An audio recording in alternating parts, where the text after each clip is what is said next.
Sahila dan hutan yang tidak pernah tidur. Di ujung dunia, jauh melewati sungai-sungai merah dan gunung-gunung berembun, terdapat hutan tua bernama hutan tidak pernah tidur. Hutan itu seperti hutan biasa. Pohon-pohonnya terus berbisik. Bintang-bintangnya tak pernah tidur. Dan bulan tak pernah tenggelam dari langit. Selalu malam, selalu gelap. Konon hutan itu terkena kutukan karena dahulu seorang menolak permintaan dari penyihir tua untuk melindungi dirinya dari badai. Sejak itu, tak ada makhluk dalam hutan yang bisa beristirahat.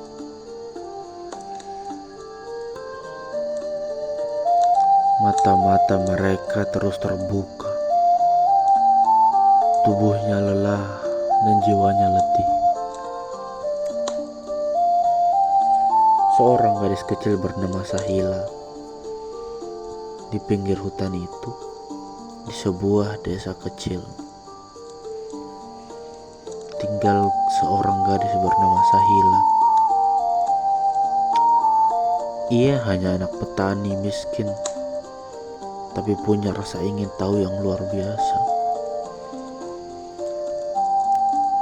Sahila suka mendengarkan kisah-kisah dari kakeknya tentang makhluk hutan, burung pelupa yang tak pernah berhenti bicara, rubah yang memiliki 3 ekor, dan kelinci yang bisa membaca pikiran. Suatu malam, ketika angin berhembus kencang dan suara pohon terdengar seperti tangisan, Sahila mendengar sesuatu dari dalam hutan. "Tolong, kami ingin tidur." Sahila menatap langit. Bulan tetap tinggi, malam tak bergerak, dan hatinya tidak tenang.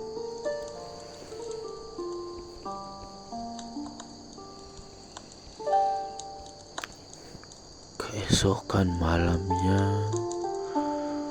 diam-diam Sahila mengambil lentera, selimut, dan sepotong roti, lalu melangkah masuk ke dalam hutan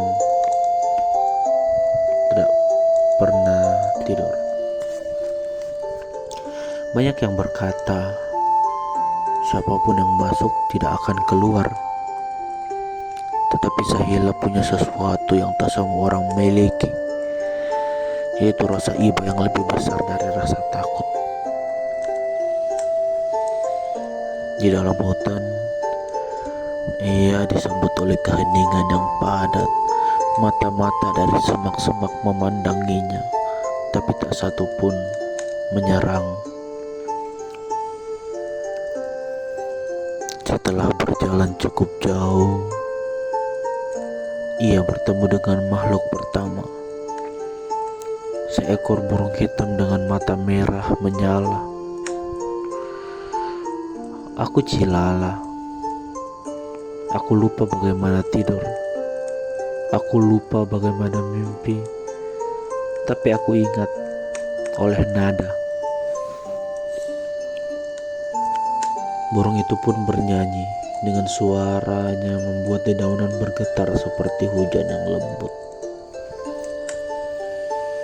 Jika kau ingin mengangkat kutukan, temukan 3 benda: bantal awan, jam jeda, dan lagu terakhir.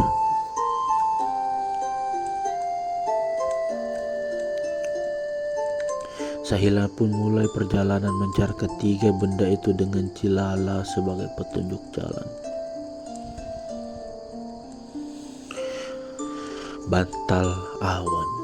Bantal ini konon di atas Gunung Napas, tempat tertinggi di hutan. Di sana tinggal seekor raksasa bernama Tumbo yang sudah 200 tahun tak menutup mata. Saat Sahila dan Cilala tiba, Tumbo sedang bersandar pada batu menangis tanpa suara. Aku punya bantal itu, tapi aku tak bisa memakainya. Aku takut jika aku tidur aku tak akan bangun lagi. Sahila memegang tangan raksasa itu dan berkata, terkadang istirahat adalah keberanian, bukan kelemahan. Tumbo akhirnya menyerahkan bantal awan yang lembut seperti embun pagi.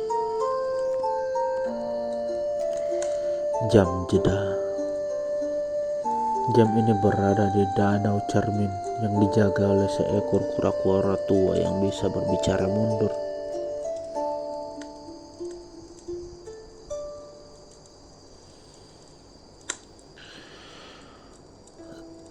Zapnep naukam leupa, kata kura-kura itu.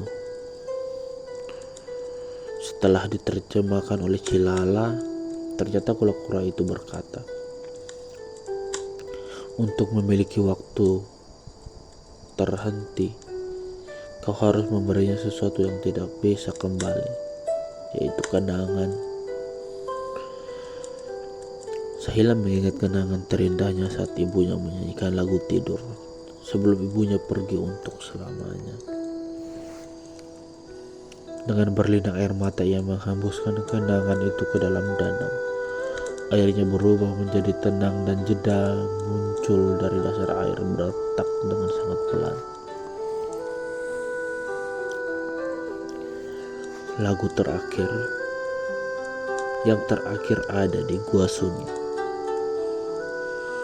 tempat suara mati dan pikiran berteriak. Di sana tinggal makhluk aneh yang disebut nada kosong. Ia tak bisa bicara, hanya mendengar. Untuk mendapatkan lagu terakhir, Sahila menciptakan lagu dari hatinya sendiri. Tanpa alat musik, tanpa suara, hanya dengan perasaan. Ia menutup mata dan mulai bergerak perlahan, menari dengan hati, mengingat sebuah makhluk hutan. Rasa lelah mereka dan harapan akan mimpi yang hangat. Tiba-tiba lagu terakhir mengalun dari udara, nada yang hanya bisa lahir dari cinta. Dengan ketiga benda itu, Sahila kembali ke tengah hutan. Di sana para makhluk berkumpul, semuanya menunggu, semuanya diam.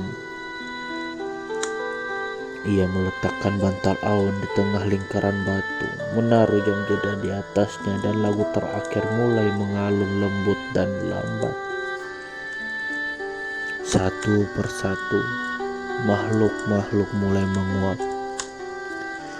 Burung, rubah, kelinci, rusa, bahkan pohon-pohon satu persatu tertidur. Untuk pertama kalinya dalam ratusan tahun, hutan menjadi sunyi karena damai, bukan karena kutukan. Saat Sahila keluar dari hutan, ia menoleh ke belakang. Langit mulai memudar dan fajar pun muncul. Matahari pertama menyentuh ranting-ranting tinggi. Hutan tak pernah tidur akhirnya bisa bermimpi. Sahila kembali ke desa tak membawa harta tapi membawa cerita. Dan setiap malam ia duduk bersama anak-anak dan menceritakan bagaimana cinta dan keberanian kecil bisa mengalahkan kutukan besar dunia. Terkadang dunia tak butuh pahlawan besar, hanya seorang anak kecil yang cukup peduli.